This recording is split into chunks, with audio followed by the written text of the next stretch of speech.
Come on, big gold belt. Come on, y'all.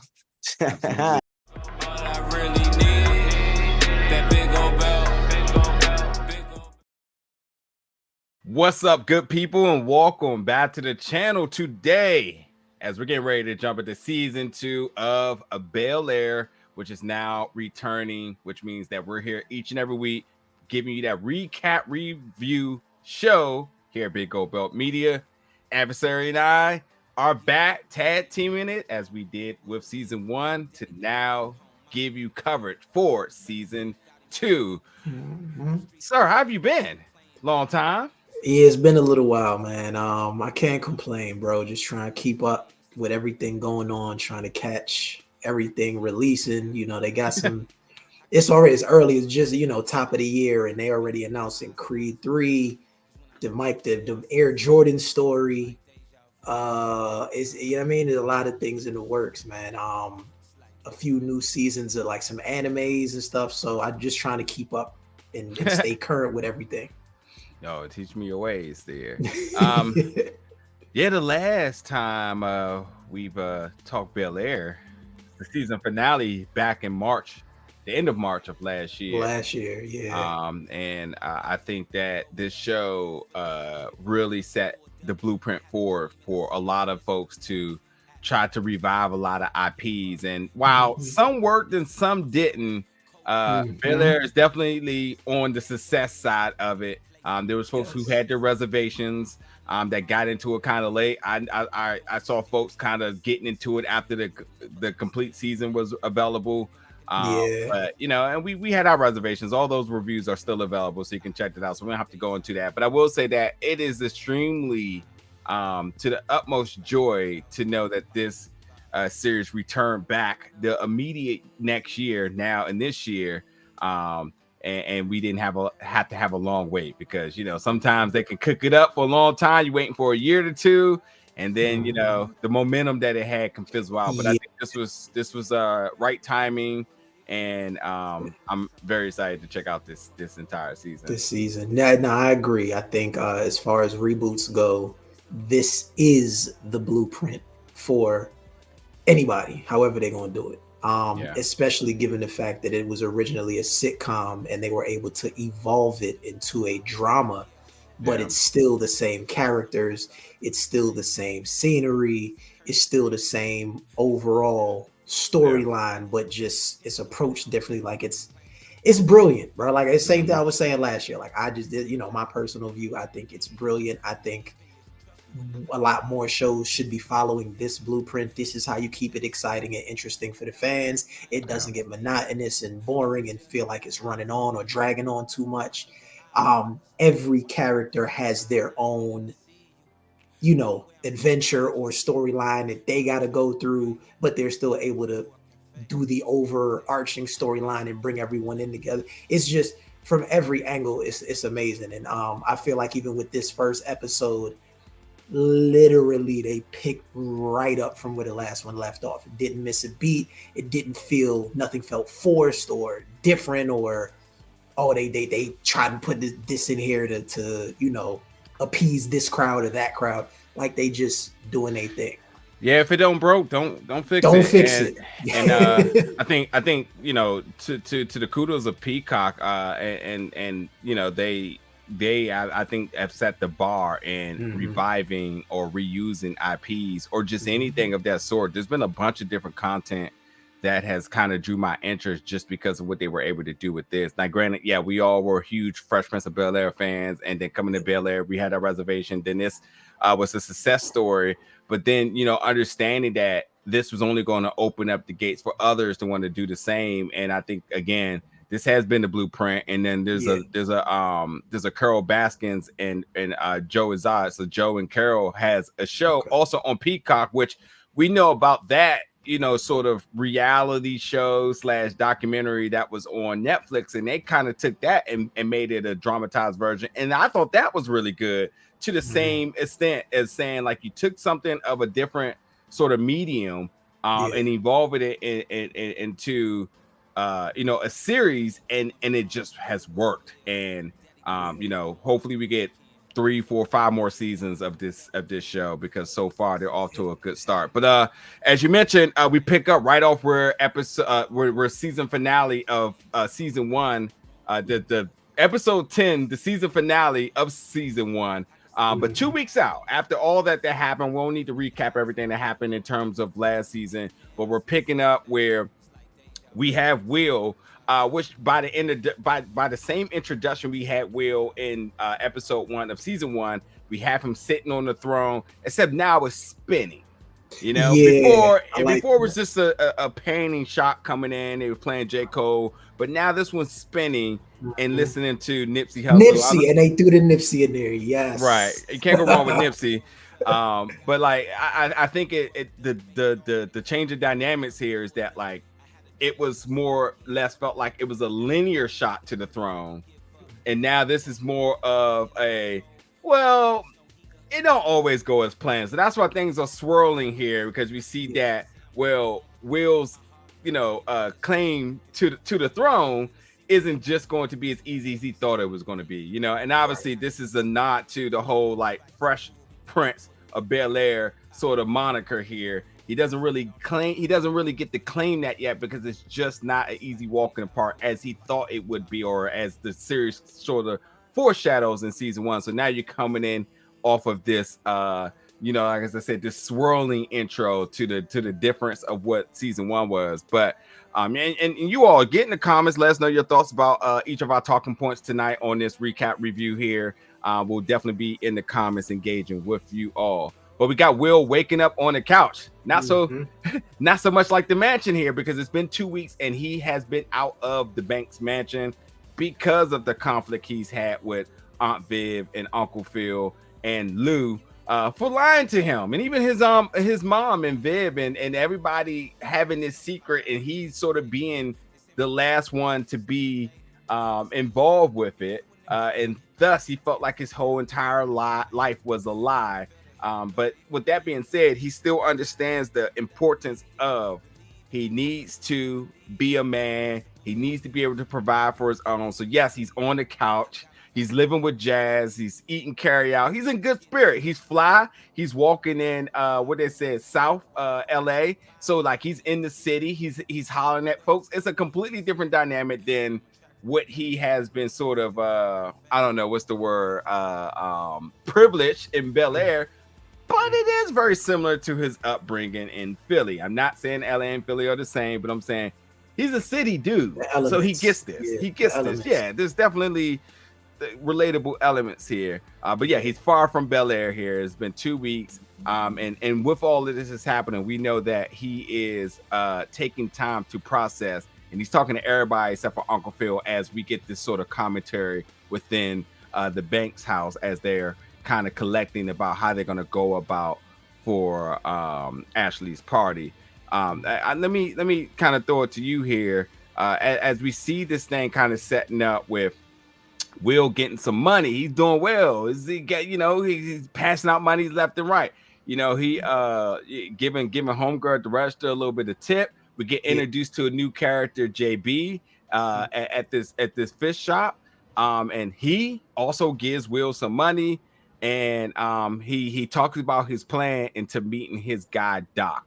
Now, before we actually know what happened in this episode, what did you think about this as change? What did you think about the introduction to Will now this season? Like, what's your thoughts going on here? I liked it because they kept it linear as far as maintaining the storyline and progressing the storyline, but they were able to also shift and show Will in a different light, which births additional routes to the story, if you will. Initially, when I saw the money exchanging, I thought he was hustling. I was like, oh, my man pumping dope now, dang. And as you watch and it progresses, you see, okay, he's not selling drugs. He playing basketball. However, that's the exact situation or type of situation that got him where he is now. Like, this was the same thing he was doing in Philly that caused you to have to get flown out to LA.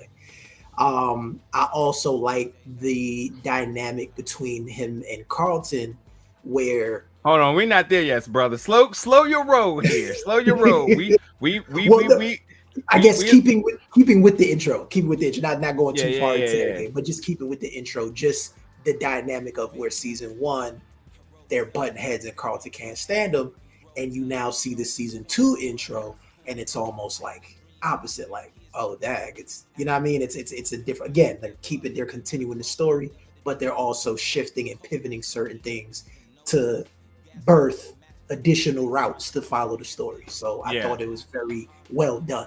Since you're going to just completely avoid the question at hand here, what is your thought about the exchange between him and JB, this new character that we meet, this exchange of money that's happening inside this fish shop, and him saying, I need to meet your guy, Doc? What is going through your mind at this point? Now, I know you mentioned about like what he's done in Philly, but like what are you thinking exactly in this moment when this is happening? Yeah, like I said, in that moment, I'm thinking he's hustling. And then he said, yo, I gotta see Doctor. I'm thinking that's the plug. He asking him, man, you asking him to see the plug. Like that's literally how they made it look. So those were my initial thoughts. So what's your thoughts about it not going in that direction then? Just to foreshadow just a little bit. Yeah, I liked it. It shows creativity. Like you can take a regularly used scenario and still give it some elements that make it something different. So on the surface, literally, it looks as if he's selling drugs. As it progresses, you find out that's not the case, but then now causes you to say, Dad, that was clever how they presented it, because they made it look almost the same way, but then it's something totally different. So one thing that this show does very consistent is that it doesn't go the typical route. Exactly. In last season, we've seen a lot of that. Things you really thought was going to go in one trajectory and end up going in a completely other direction. And I think Aunt Viv is like the complete embodiment of that, which we'll talk a lot about her in this episode as well too.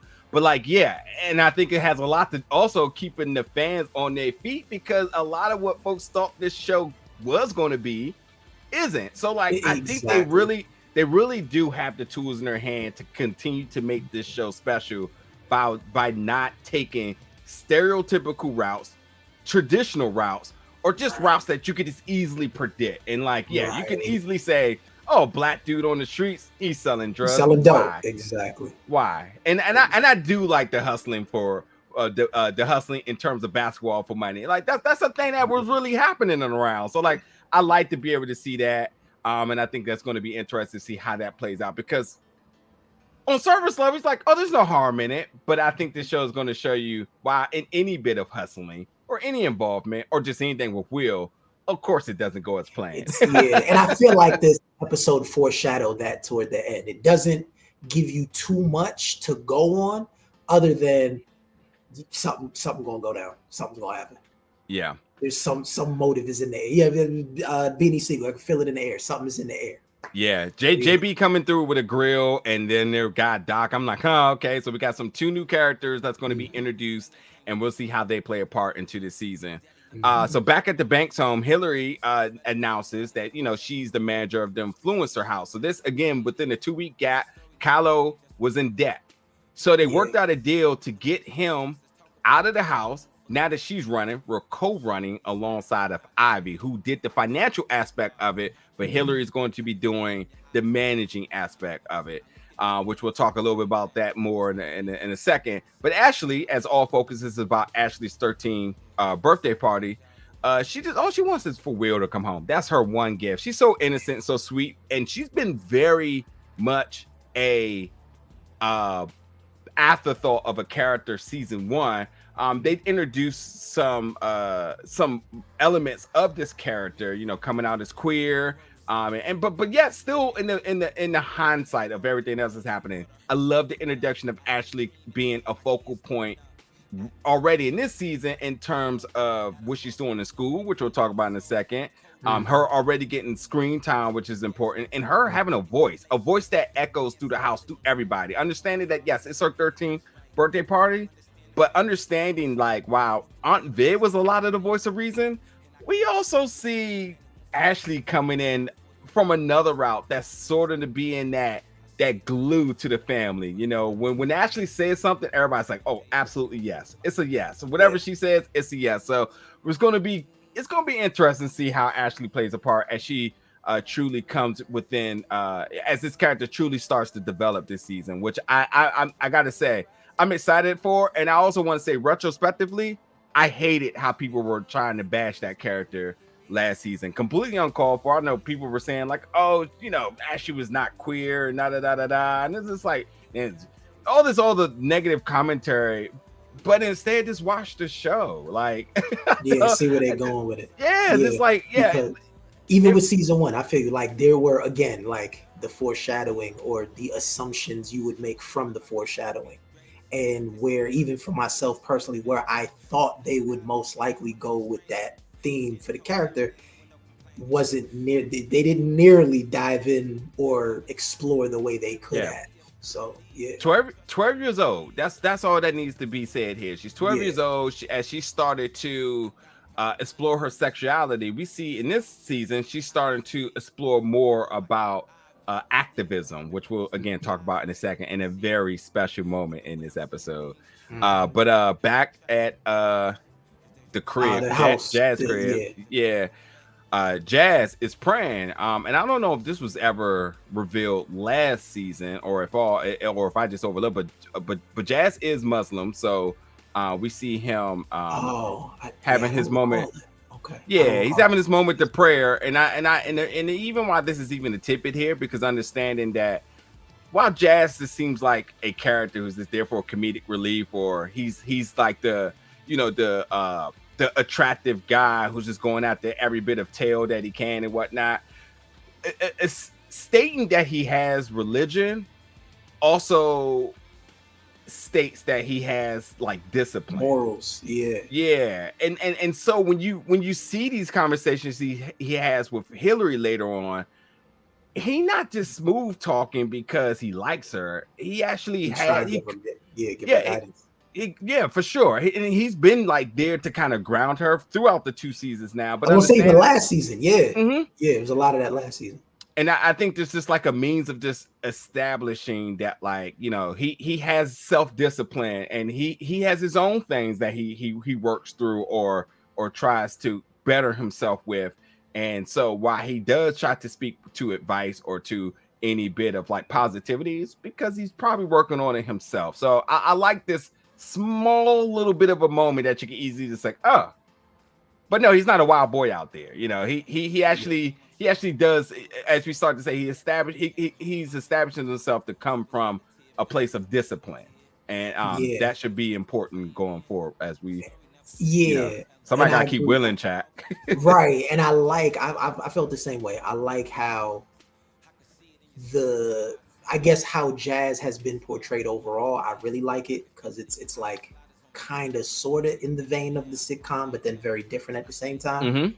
And even the dynamics of their friendship, I feel like that's really highlighted in a special way in this series as opposed to the sitcom. Now in the sitcom, you watched it, you go through the episodes, you see clearly they're cool, clearly that's his man.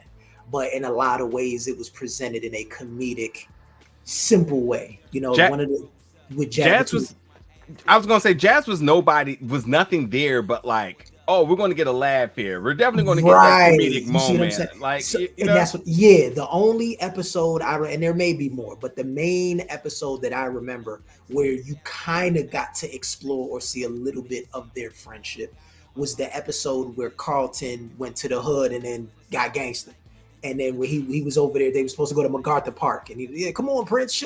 So that was one of the very few times in the sitcom where you really could see Will and Jazz actually talk and really like, okay, if two people was close and they was homies, this is kind of what it was. You got a very small peek into it, but that was it.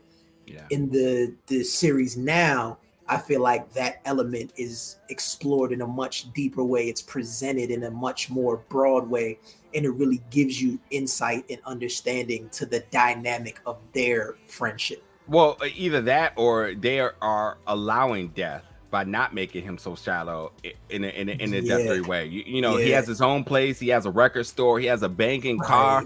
He damn sure doing good for himself. Like the complete opposite of the old Jazz.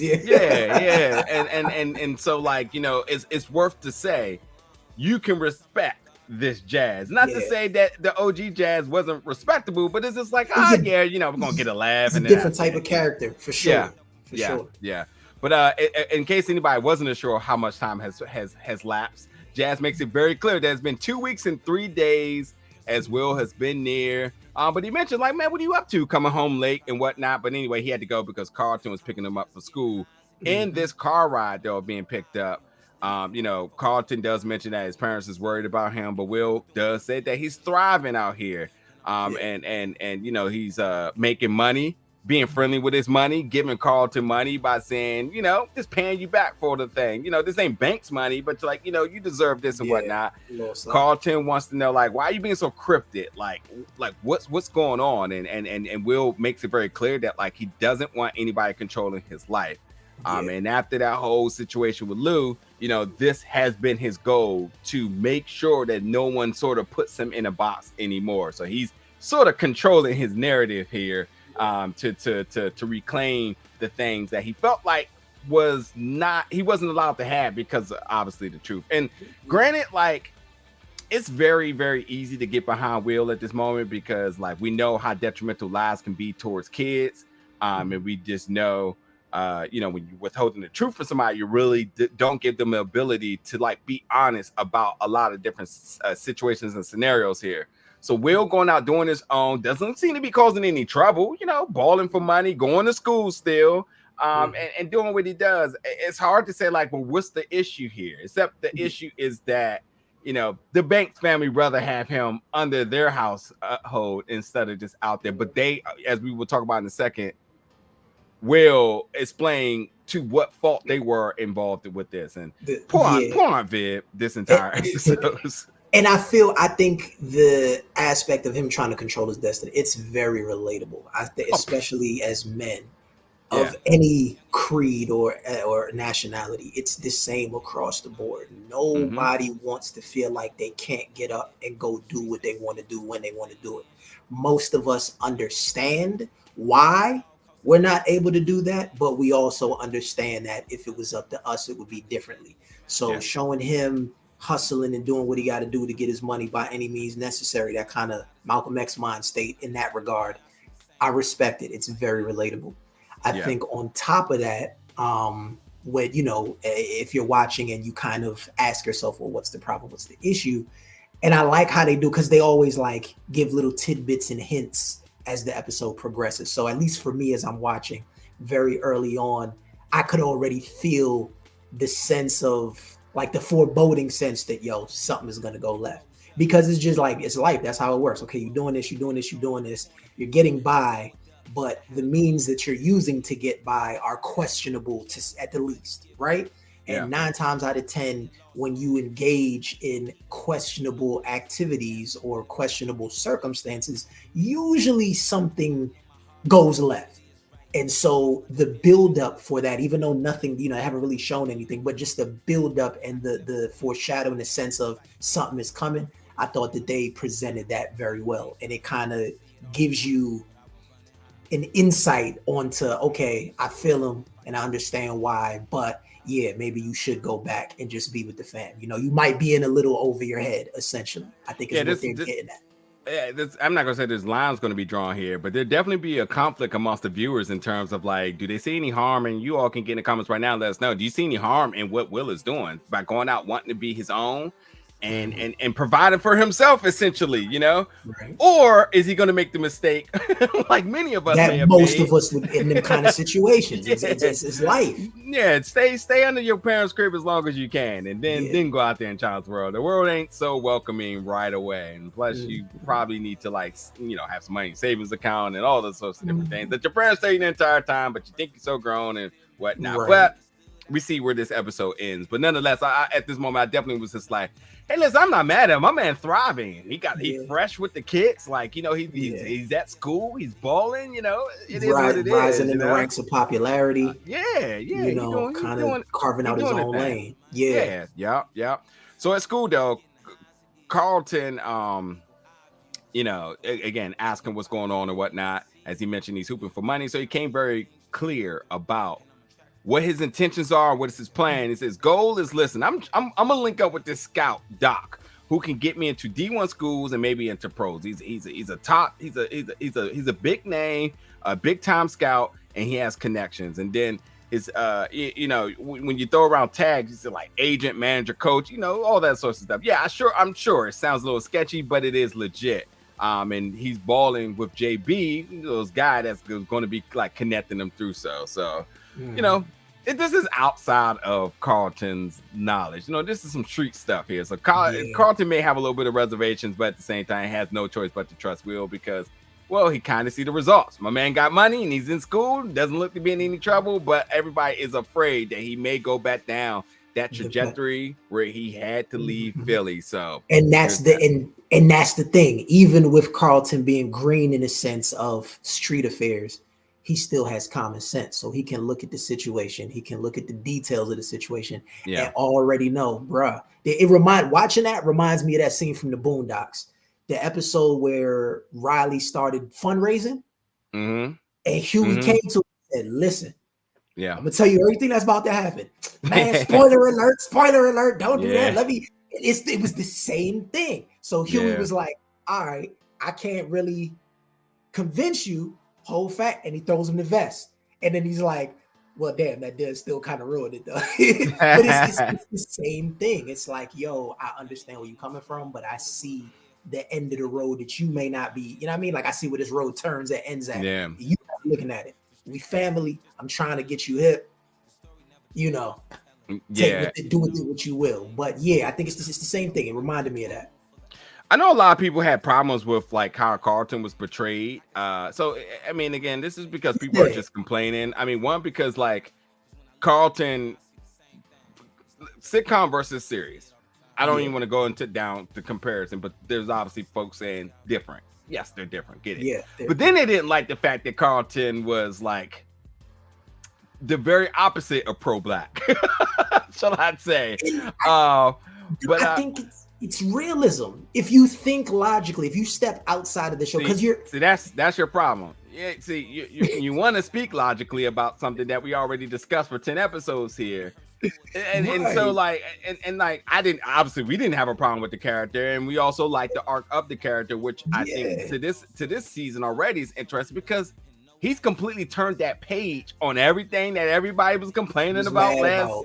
Yeah, so just wait, folks. Just wait. But I think to that point, this change in character should really drive in a lot more new fans now, because for whatever bit of shallow reason people did not like this character, and it did for whatever reason hit Black Twitter and people were so against him, then started to become against the show, or maybe it was that just wanted to watch it because they wanted to hate him. Either way, seeing the arc of the character, I think is just good storytelling. I'm excited to see where it goes.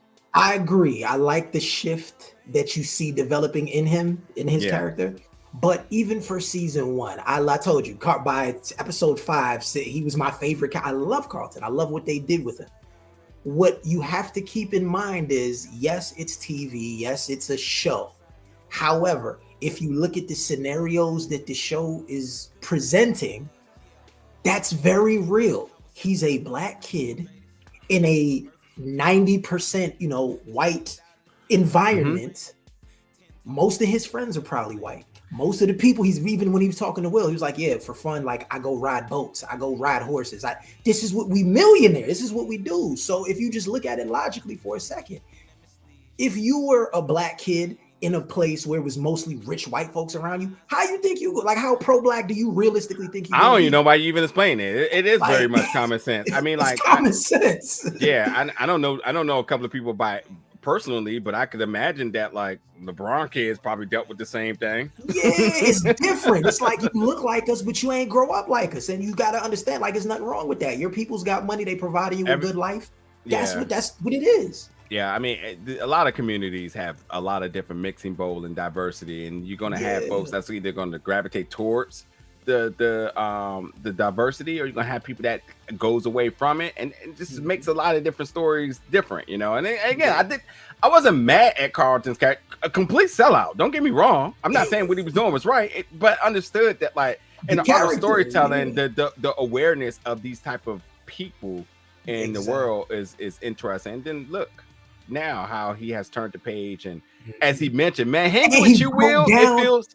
Go ahead. Yeah, I was gonna say, and as he mentioned, like, man, hanging with you, with you, Will, I feel cool. I feel seen. I feel, accepted and whatnot. And I think that, like, not only because they're cousins, not only because Will is cool, but because it did come to a realization that what he was doing was wrong. As he mentioned, like, listen, the whole lacrosse team has turned their back against me since I broke Connor's arm. Granted, what he did is what he did, but understanding that now he said that, like, a whole group of folks, because he stood up for a reason, now don't like him for what he did. Yes. And he's understanding the reality of his situation and maybe why he should congregate more within his community. Better choice of words, which is a theme in this episode, is he's understanding the results or the consequences from his actions, which is a lot of what, Uncle Phil has to come to the realization with as well too, which again, a theme in this episode is folks understanding actions have reactions. And I loved how Carlton broke, because when they go to the was it BSU or SBU, and they have the whole with the group and they're talking, he even said, they was like, "Oh, you're here, you showed up, you only came around when you needed this," and I love his response.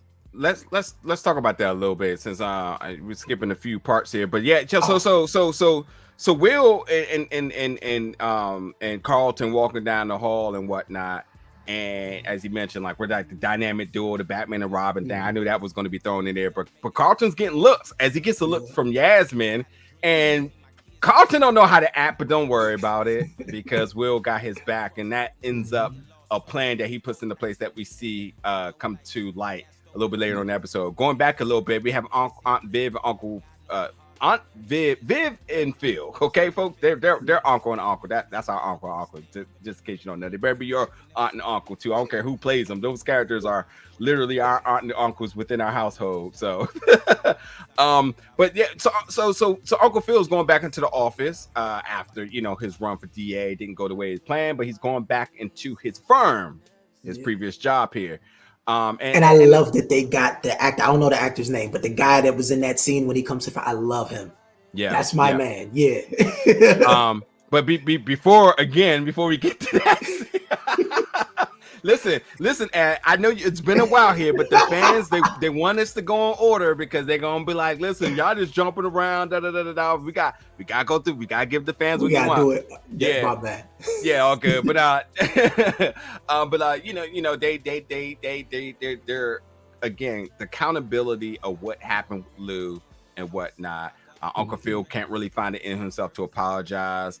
And whatever. But anyway, focusing on Aunt Viv here, she has this big interview, which is for the Fine Art Quarterly magazine, which she's kind of downplaying it because that's who she is. She always thinks Uncle Phil first, but unlike at season 1, he is allowing her to prioritize herself or to take the step forward or be in the front here.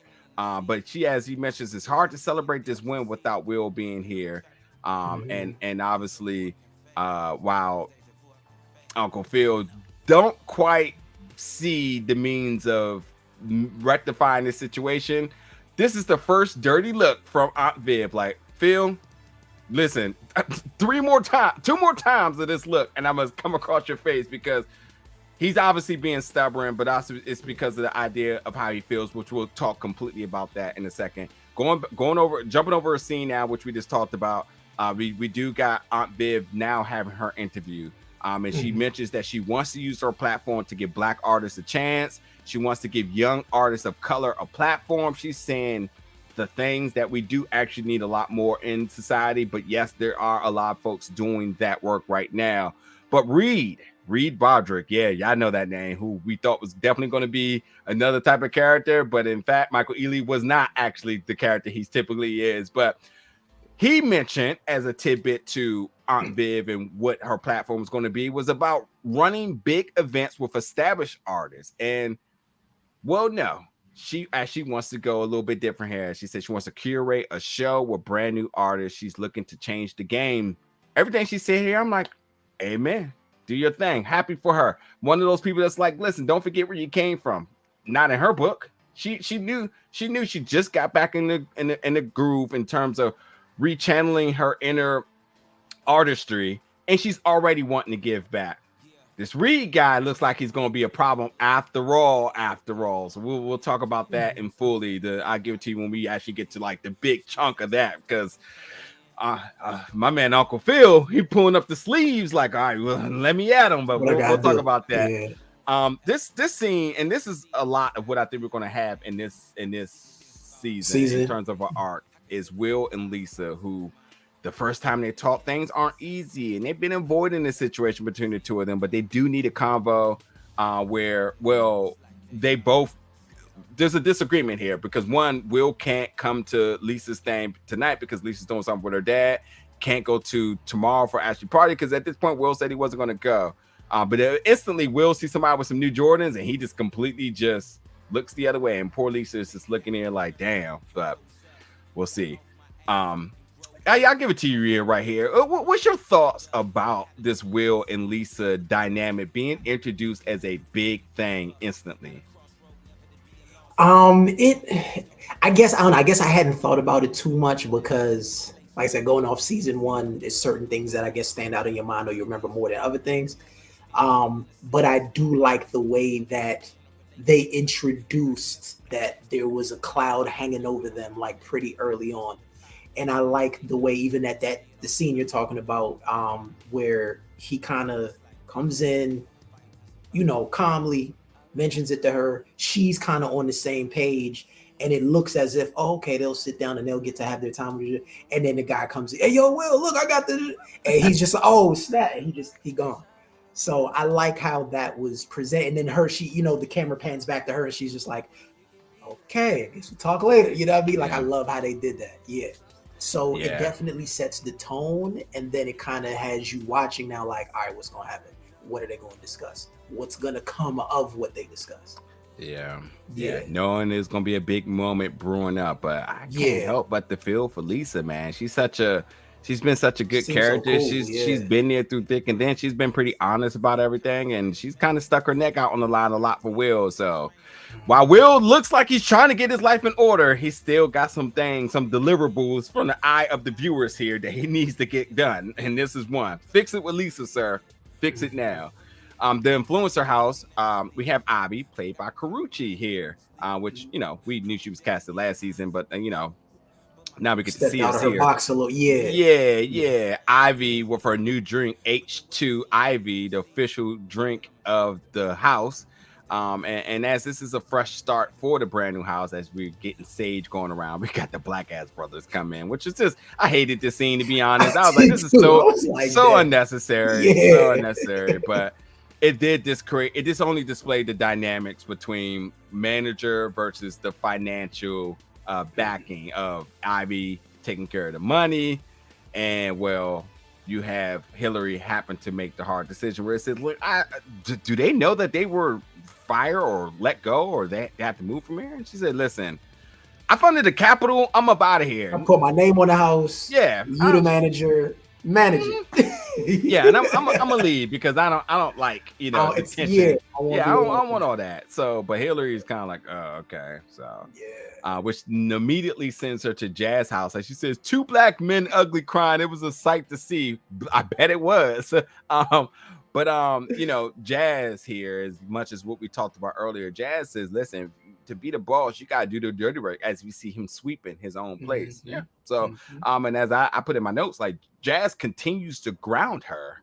And not in the traditional like you're in trouble ground, but like ground, keeping her level, because she does get in moments where her mind starts to kind of pan all over the place here. She had situations at home where they didn't believe in her voyage, but now she's managing, her family's behind her. And then we got this undercover relationship that's going, where he was like, man, listen, we're pulling up together, and she's like, ain't that going to be obvious? And he's like, I think it's time to let the people know. And she mentioned that she don't want everybody in our business, but then she mentioned after the party we can kick it. To keep this scene very, very much on this scene, because we know what's to come. What was your thoughts about the exchange of words between the two of them and how the handling of this very low-key relationship? Like, what was your thoughts here? I summed it up to closed mouths don't get fed. I'll just take that. I don't want to ruin nothing. If you ain't seen it yet, I don't want to say too much, but it's been said a million times. A closed mouth does not get fed. And that was presented in a crystal clear format in this episode. Y'all better not be 40 minutes into this recap and have not seen it yet. I will completely come find you. That's the biggest it. No, but my thoughts here is just like, well, what more do you want here? Like, my man's been A1. Will knows, obviously. And who are you? Who's to be ashamed of? Like, I get it. If it's Jazz of the sitcom, like, that's probably a little little bump on your reputation there. But this Jazz, he's a boss. He's established. I'm confused. What is it that you have a problem with? So all the red flags started going off for me here. I was like, for me, I didn't take it as she was ashamed of him as much as she just wanted to protect. Well, because even what she was saying to him, like, I don't want to put a title on something too soon. Like, even her word usage in explaining it, what I took from it was, it's not so much that she's ashamed of him per se, because like they still be hanging out, they still see each other. It's more so, I want to kind of keep this under wraps and protect it, because once somebody find out my business is out there, you gonna have this one with their input, that one with their input, and then now it's like the union comes under attack. I get where she was coming from. I ain't saying it was, that's the way she should have handled it, but I understand her point of view. Trash. My man is a black successful man, and she just like, nah, that's not good enough. You need to keep you low key. I'll toss you something tonight though after the party, because no one needs to know. But it's all good, because everything I thought comes to fruition a little bit later. Anywho, this right here, folks, is one of the most magical moments of this episode. We have Ashley in class, we get what has already been announced, so it's not a spoiler. And if you, again, by watching now here 42 minutes in and you're not aware, if you've not been watching the episode, if you had not watched the episode, shame on you. But we have one of the OG iconic actors who now is introduced as Miss Hughes, who is what we know her to be is the OG Ashley. So we have Ashley on Ashley moment right now. Last season we had the original Vi, yep, and Viv, yep. So we got that moment. And this is a reoccurring member here. So we have Tatiana Ali coming in, looking fine as hell still, but not reprising, but coming back into the Bel-Air universe here, the Fresh Prince of Bel-Air universe now in Bel-Air as Miss Hughes, which happens to be Ashley's teacher. And what's interesting here, and we could talk a little bit about this in its entirety, the entire episode here. She presents Ashley with a book about, she says, with your interest here with the Black Panther Party, not Black Panther Marvel, this book here, this book here should be of your interest. The revolution has come. This book here is a focus on the roles that Black women played during the revolution. I think you would like this. And if you read this and give me a two-page summary, I'll give you extra credit. Meanwhile, we got this white classmate scoping the whole joint out. Peeping game, yeah. Definitely not happy about this, but as we see her sort of empower her fellow student here, it was a moment where, one, I love this for the school system, and two, I love that we have a character, Mrs. Hughes, inserting early about the change she's making for Black education here, as we see later that she's getting scolded by her administration staff because of something. We see Ashley look on, and we see the white administrator closes the door, which we can imagine that this is because of what she were doing. Is it because she's stepping out on the line to try to help other students? Is it because she's showing a sign of bias potentially? Or she's just trying to empower her classmates, her students? And while one didn't get an opportunity, she found it means to go tell them that, why didn't I get the opportunity? What was your thoughts about, one, the introduction of Tatiana Ali as Mrs. Hughes, and what do you think is the conflict for this character going forward? I love the introduction. I love how they even set the scene up. Caught me off guard. I was like, oh snap, that's Ashley. So I love how they did that. I love how they inserted her. They did it just right. But I think the conflict that you see kind of ensue or spring up from that, and they don't really get into detail too much, but you can clearly see something's wrong. I think, again, it's just a nod to reality. Unfortunately, we live in a world where there are biases, there are predetermined winners and losers in a lot of cases, and especially as it relates to the education system. When you're in school, it's a very one-sided version of events across the board. And a lot of times that one-sided version is not accurate, not true, or not all the way true, but that's what they're going to give you because that's what the curriculum was. I can relate to that personally. I asked my geometry teacher, and he probably never forgot me for the rest of his life after that. I think it was the Pythagorean theorem or something. And he's going over it, and I'm in the class, and I'm looking at the walls, and every single picture they have on the wall is some white guy. Everything they're teaching, some white guy found this, some white guy discovered that. So, and I'm not saying don't give people their props, but it's like, damn, bro, really? Nobody else discovered nothing? Nobody else came up or thought of nothing? It's just y'all? So you feel that way. And then they do, the black students don't test as high. And again, put yourself in the black student's shoes. How would you feel going into a building for 7-8 hours and all you hear all day is they did this, they did this, they did this, y'all were slaves though. Yeah. So it's real. So in that environment, the teacher is like, well, there's not a whole lot of students here that look like me. Let them know, the ones that are here, that I'm here for them. I'm gonna support them, and I want them to know their history. I want them to know the truth and what's really going on. So I can't not, I salute it, but I think it was a very accurate depiction of what does go on in a lot of schools. Yeah, and Mrs. Hughes being scolded in terms of like, it's a process, Miss Hughes. This isn't the way. And obviously we'll get more about that next episode, I would assume. But like, to not even have to try to guess what's sort of the climax within the school system. Look at Carlton and Will in school.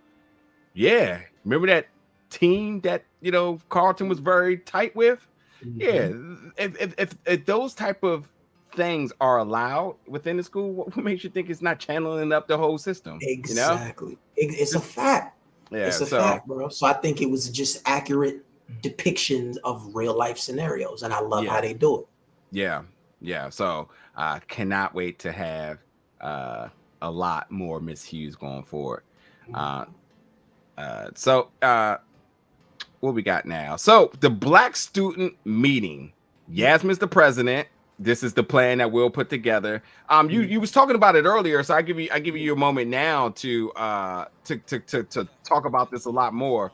What was your thoughts about the exchange of words between Carlton and this other brethren inside of there? What's your thought here? And I guess the reason I had mentioned it is because, like we were talking earlier about Carlton and the kind of shift in who his character is becoming.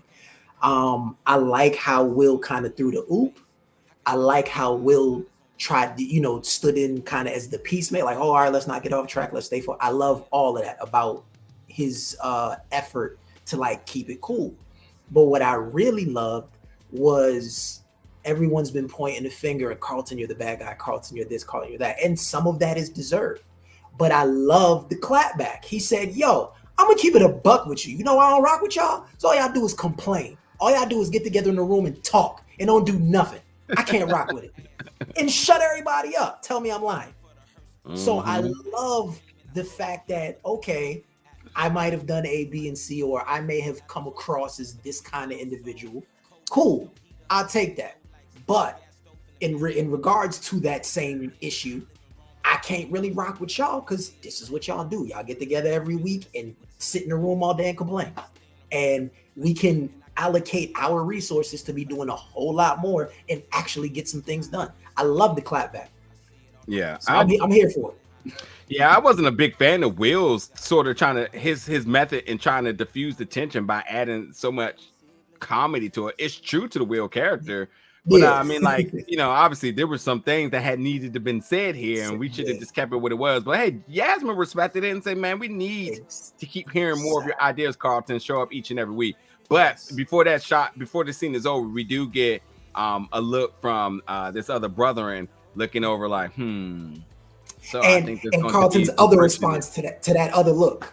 You saw what he did at the end. Yeah. So I'm here for all of that. I love it. I hope that there's no internal conflict that stems from that, but I do like, again, accurate depiction. Two people disagree.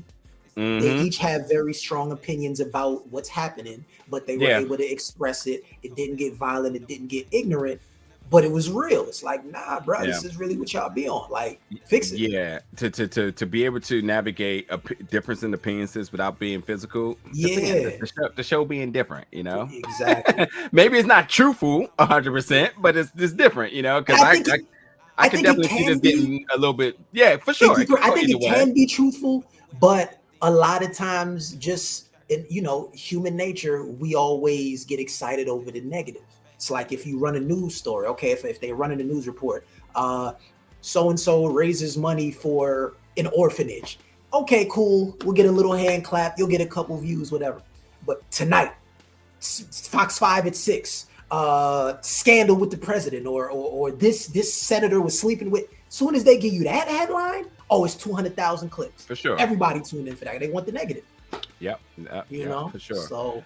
So I'm gonna run through some things as we getting up near on our time, try to keep it around an hour, but it is what it is, folks. It's the first episode, it's the premiere night, so you know we got to cover it all and whatnot.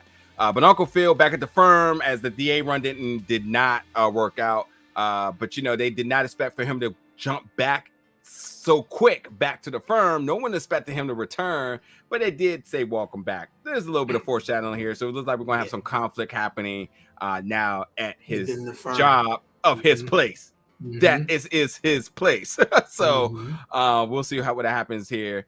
We have Will and Jeffrey here doing his own thing. So G is back, and you know they both sort of have solidarity in the terms of the benefits of taking time to focus on self.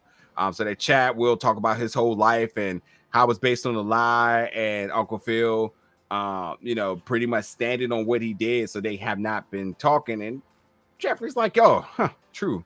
He's very prideful and stubborn. Reminds me of somebody else. Reminds me of somebody else I know. Right.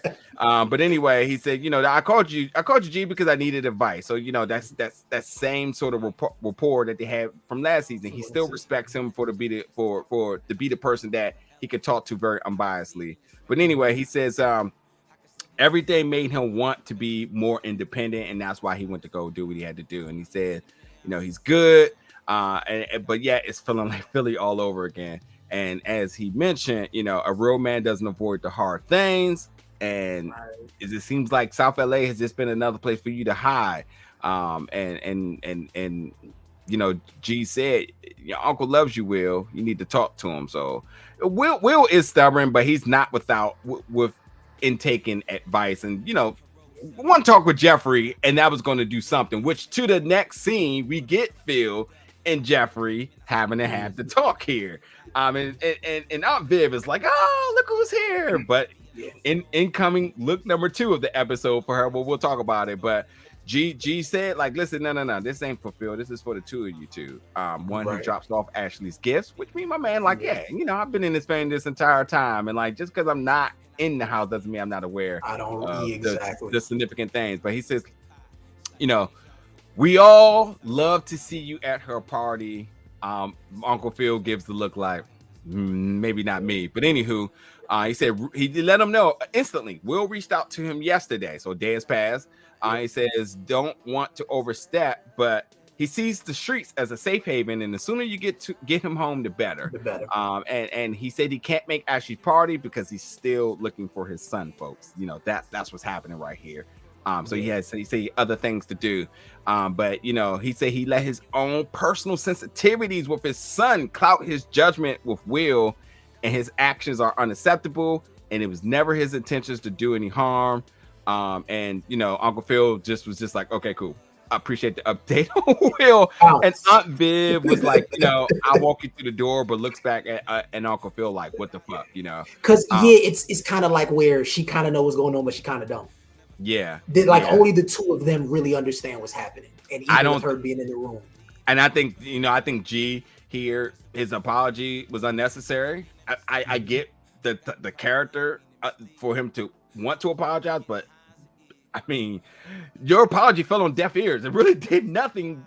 And then that's a lot of the reasons I say you just didn't really need to. I don't think you did anything maliciously. Yeah, mistakes were made. Hell, everybody in that room, mistakes were made. Except for you. You didn't lie about Lou. I feel like that's probably why he apologized. Only from the aspect of employer to employee. You specifically asked me not to do something that I did. Yeah. I apologize for that. Yeah. You know what I mean? So that's what I took from it, is why he did it. So we got Will and Jazz. Listen, man, we gotta go to this party.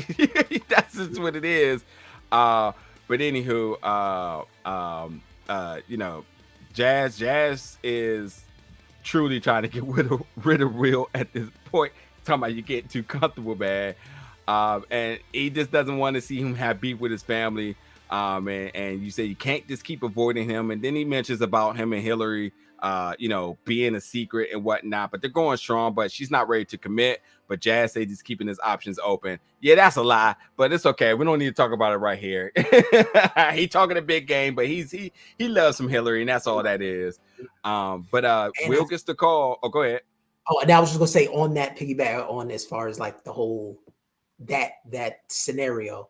I'm not sure yet. Could be an early guess. I could be dead wrong, but I feel like with the Will and Lisa dynamic, there is going to be a twist added, and they may have already planted that seed when he goes to hoop, when he goes to do the hooping. Yeah, because right now, yes, he gets the call from JB. Says, man, listen, you got an hour to get to Venice. Yes. Doc is out here and you need to make it work. So yeah, and he says, all right, cool. And Jazz says, can we make both work? I'm gonna make both work. So they get in the car, they get to the court, got 40 minutes till he needs to be at the party, but he needs to make an impression. And he gets there, they do the handshake, folks. They do the handshake. They added one thing, but they did do the handshake. They just added an extra little movement, but they did. Yeah.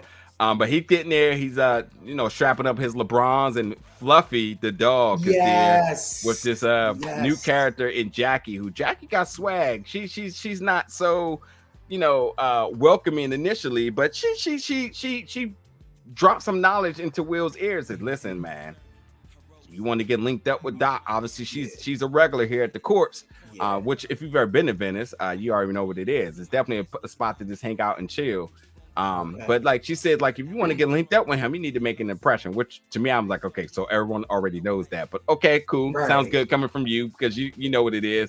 Yeah. But after that too, he talks to Doc and he says, listen, he's trying to get on and impress him, but he said, I don't work on your time and whatnot.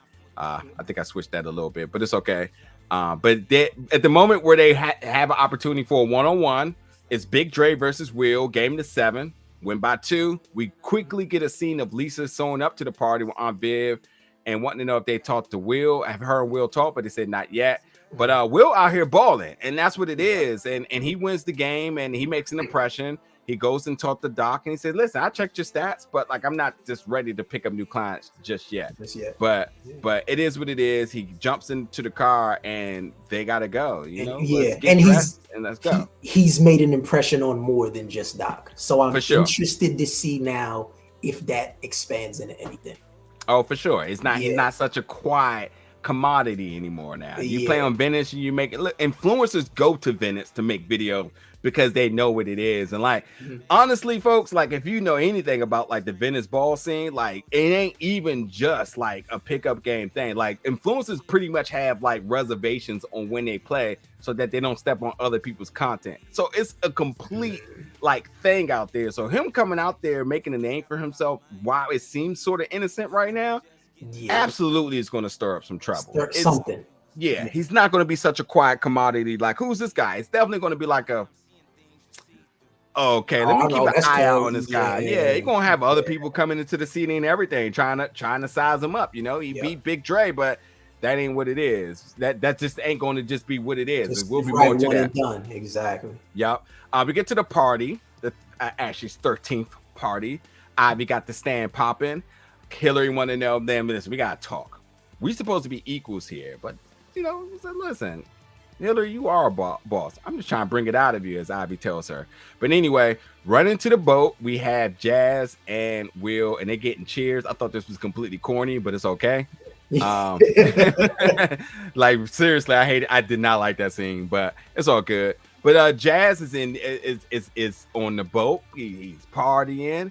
And Ivy goes smacked and gets and goes after Jazz, you know, because you know he wants to know. She wants to know. I'm jumping the scene a little bit here. She asks Hilary, is Jazz single? Do you know anything about it? Yeah. It says, yeah, he's single. It's like, well, I mean, I don't know. Whatever I don't she really said. know. Yeah. But she said, I guess I got to get my answer on my own. Just she goes smack. But Hilary played herself here. Closed mouth don't get fed. Yeah, can't have your cake and eat it too. But whatever. But Will gets on the boat and he says, you know, I'm looking at I couldn't miss the last opportunity to see Ashley at 12. Give her a notepad so she can create. This is going to be interesting here because while this seems like a thing of the past, real artists journal and her creativity that comes from this is going to be it's going to be telling, because we can assume this diary is going to withhold a very important secret at some point in this episode. But I think there may be a connection to this passing of the diary here to the original series, and I can't quite land it yet. I could almost say, like, I bet you Will had a journal when he was in the original one, but I just can't quite. I don't remember, because it was such a regular thing for us when we were coming up from every bit of show, Boy Meets World, or you know, not Fresh Prince. I'm gonna say Fresh Prince.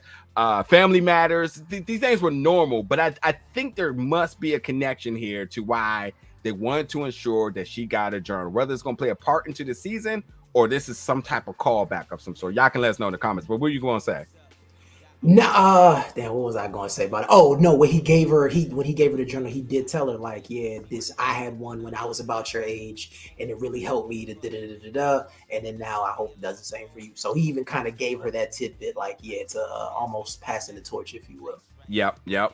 So Aunt Viv and Will have the moment. Said, man, the house just isn't the same without you. We all miss you. And he says, listen, I'm here for Ash, not for the drama. Uncle Phil. You know, I'm not avoiding him, but like I'm not going to start any confrontation and whatnot. But Uncle Phil looks at, so Will walks away. Uncle Phil gets another look by Aunt Viv, like, listen, like, get it together. He knows what time it is. Yep. But Will now sees Hilary and say, who you mad at, Jazz or Ivy? He's like, oh, there's no drama, there's no jealousy, there's no drama. And it's like, oh, okay, yeah, okay. That jealousy was at like a 10 at that point. Like, don't. We get Uncle Phil looking off the side of the boat. Looks like he's hiding from Will, as Carlton says. He's like, I just need some quiet time. I was like, LOL. Yeah, okay. But anyway, Carlton says tonight is about celebrating as a family. So, you know, make it happen. And at this moment, we get Lisa get ready to approach Will to have the conversation. But Uncle Phil approaches him first. And he says, listen, I got nothing to say. Well, he's like, well, can you listen? And I was like, oh, I like that. Interesting. So they finally get to talk, and we mentioned about like real men make choices they have to live with, and Will instantly thought, much like I would have thought too, oh boy, time for another lecture. But Uncle Phil is ready to own up for his actions, and although he cannot apologize for wanting to protect him, he just was doing his best to protect Lou from hurting him, even though that this was all a lie. And I think Will sort of accepts this, but at the same time he says he's trying to find his way in South LA. And while it's not going as planned, much like the beginning opening sequence with the swirling, as I said, he said, come back home, we can figure this out together. They say they love each other and they give each other a hug. What did you think about just this moment of reconciliation? I liked it. I didn't think it was gonna be delivered the way it was, but I liked it. It brings some closure to a cliffhanger situation from the last season. And I think it's real. Like, a lot of times, as I guess, adults, or when adults are dealing with, children, as an adult, you have a, what's the word? It's like a like almost like you're over them, or like you're talking down to like, well, I'm the adult. What I think is right, and well, I'm doing this for a reason. And you can't always take that approach. Like sometimes you're gonna do things that your kids don't understand, but you gotta be adult enough to sit down and at the very least explain it to them. Like you said, like, yo, I know you mad, I know you feel away, but understand, you know what I mean? Like I was trying to protect you, but I also recognize the damage that was done in that trying to protect you. And I'm sorry. And it was genuine. I think that's all Will was looking for. Like at this point, we're beyond whether it's right or wrong. I'm gonna feel how I feel about it. You gonna feel how you feel about it. But at the very least, apologize and let's reconcile the emotional aspect of it so we can move forward. And I thought that was nicely done. Yep. We get a legit cameo here. Sweetie comes in to sing "Happy Birthday." I mean, granted, like I like her, but like this scene was also very corny too. Like, I heard you're a big fan. I'm also a big fan of yours, and they start singing. Yeah, and I'm like, geez, I do like how like Hilary brings it full circle in terms of how she even got in contact with her. Right. But yeah, I don't know. It was just like it definitely was a big sister favor, and I get that, and she's young, so I guess it makes sense. So let me not be such an old man here. But Lisa and Will finally get their moment, and he says, I meant it when I said I loved you. And he mentioned about like rushing into everything once he got into it, and she even said like, even us. And all I can really say right here, even though I got like a bunch of different notes, is just like, man, my man hurt my girl. She absolutely was looking here to try to rectify whatever they had went through to try to make this right.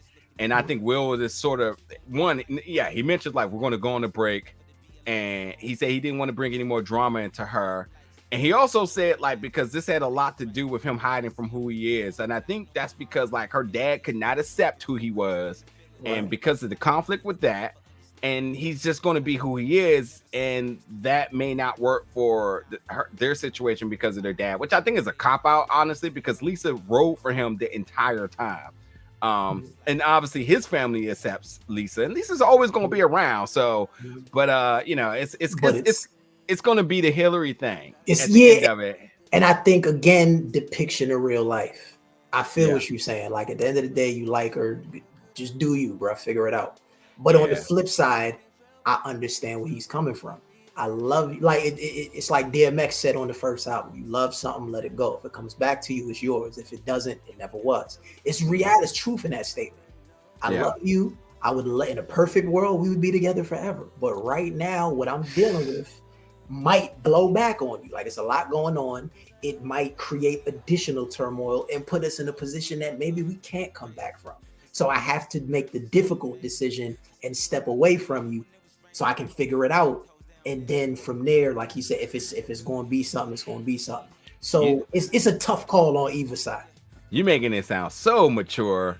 Listen, it's the Hilary thing. Like, he has a good thing right in his face. And I think again, he has to be. Go ahead, you. Now I was just gonna say, I think it's a little different because with Hilary, it was more so just people knowing a particular aspect or detail of her life. With Will, it's more so like, if we're going to be together, your dad is always going to be a dynamic. And then, I'm playing ball, I'm getting money in the street, I'm figuring this out, I'm doing this. He actually got like stuff going on. Not that it's necessarily an excuse to not talk to her or deal with her. But I guess from the point of view of, I really care about you. I don't want you in none of my mess. Like it's mess right now. So it ain't no good gonna come from that. Let me clean up some of the mess. She's been through worse, and she's been through there the entire time. I honestly, she has been riding with him. Yeah, but when it's too much, you know what I mean? Like that's what I'm saying. When you get the straw that breaks the camel's back. I think you talk about we all can relate. I think it's an immature move here because I think he got something good, and he either are thinking like, oh, it's okay because I can just put you on the side for now. A breaks aren't a real thing, and I'll come back when I'm ready. He's gonna spoil. Well, okay. If he make sure he keeps that same energy with a homegirl from the court too, And that's my point. And that's what I'm saying. That's why I said that. Like I want to see how that plays out exactly because I'm thinking that same energy, sir. But poor Lisa, she's hurt, and even when she was, I was, I loved you too. So sad. Anyway, back to the Banks crib. Aunt Viv needs her bags and to be carried upstairs. She's definitely feeling herself. But Will returns as he is ready to come home, and it's good to have you back, nephew. He also asks for help with his bags, but he keeps that one bag close, which obviously has his money and everything. So, I don't know if that was like a thing or they just would just add some jokes here. But Hilary's back at the influencer house, and Ivy and Jazz walk in. They talk about the picture that Jazz was able to get Sweetie to take with the H2 Ivy. And she's like, "Oh, you did this for me?" I was like, "Oh boy." But she goes right in and gives him the kiss. And Ivy, then Hilary's just like, "I can't do this no more." Ivy, he's not single. Yeah, he's not single. Yeah. And then she says, "Listen, Jazz, let me keep it a buck. I've been sleeping on a good thing when it's staring me right in my face the whole damn time. I want you to be my man, Jazz, without even a hiccup saying, hell yeah. Yeah. And Ivy's like, listen, this is awkward, but y'all look cute together, so we'll just I'm gonna let it rock. I'm gonna let it rock. Exactly. Yep. So Aunt Viv now all settled in the crib, and she says the magazine article is posted, and she does not look happy. And she says, like, I look like a side piece to Reed's genius here. This is all about Reed and his vision, not mine. And as Phil says, this is your fellowship. He doesn't get to control what you do with it. Right. Do I need to remind him? She says, nah, don't worry. I'll handle it. I'm remind him. this is the change in dynamics between the two of them, because it's not to say Phil didn't love her, but Phil would feel like this is solely his responsible to not only protect her, but to also like keep her completely out and not involved with this. And he has to let her be a woman here, and let her take care of this and support her as he is supporting her with her with this business profession and journey. And he continues need to do that instead of trying to be in the forefront of things as he's traditionally done. So I can't wait to see where Viv versus Reed go, how Phil plays a part into this, because I think he will try to overstep at some point. There will be some button up the heads between the two of them. But ultimately, seeing Viv get that fire under her ass because she knows she's been betrayed and she ain't rocking. We know when she get mad. Remind me the OG on Viv. Yeah. I know she is excited for what's to come in the joint, because I know this is like, I get to turn up. Yes, you do. Yes, you do. You're gonna have to confront Reed and that journalist too who played you. You're gonna have to serve her ass up too. And I think, like, this shit is more common than not for folks who may be like, how the hell does that happen? Oh, it happens. Oh, it happens. All the time. You could you could say a sentence, and when they print it, it sounds like a whole nother sentence. Yeah. So anyway, we get Carlton and Will basically talking about the fresh start from where things begun in season 1 to now where they at now. He said, Carlton, Carlton says to Will, like, you pushed me out of my comfort zone, and it's good to see them starting off on another page and whatnot, but the cousins are now going to be the cousins in terms of what we've seen before, probably minimum of the button heads, because before, as Will said, Carlton, you trying to get me to be back on the next plane back, but now it's good to see them now being who they bonding. Really bonding. But Will gets a call from Doc, and he says, what's up? Hey, listen, your stats not great, not like when they were in West Philly, but you did show up. So anywho, I'm gonna need you to. I'm gonna need you to come to the next game. I'm gonna come to your next game, but I'm gonna need you to let that West Philly show up here. And immediately after that, we get Doc and JB, who are scheming because they say, "Oh, things aren't what they seem to be. First impressions are not what they seem."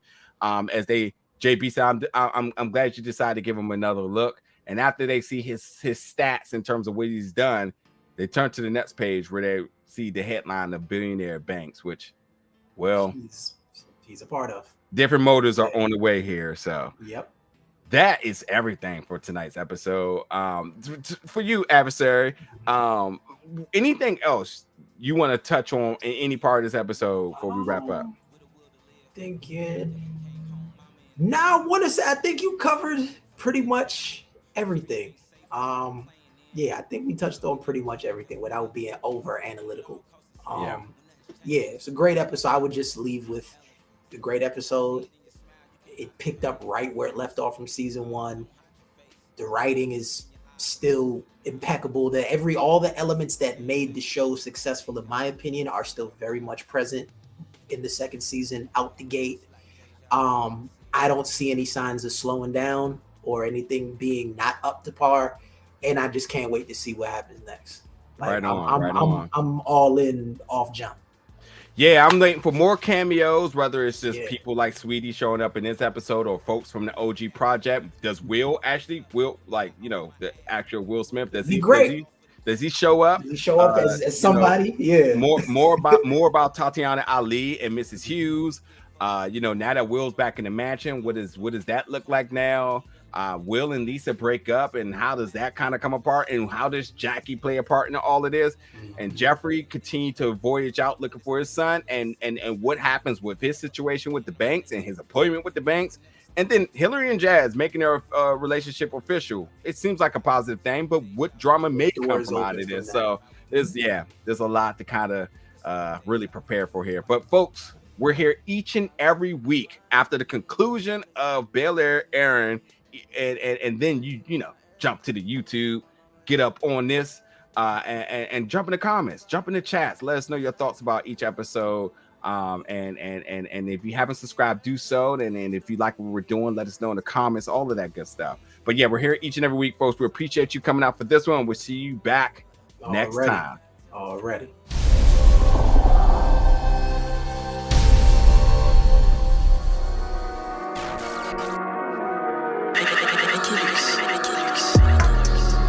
Big old bell.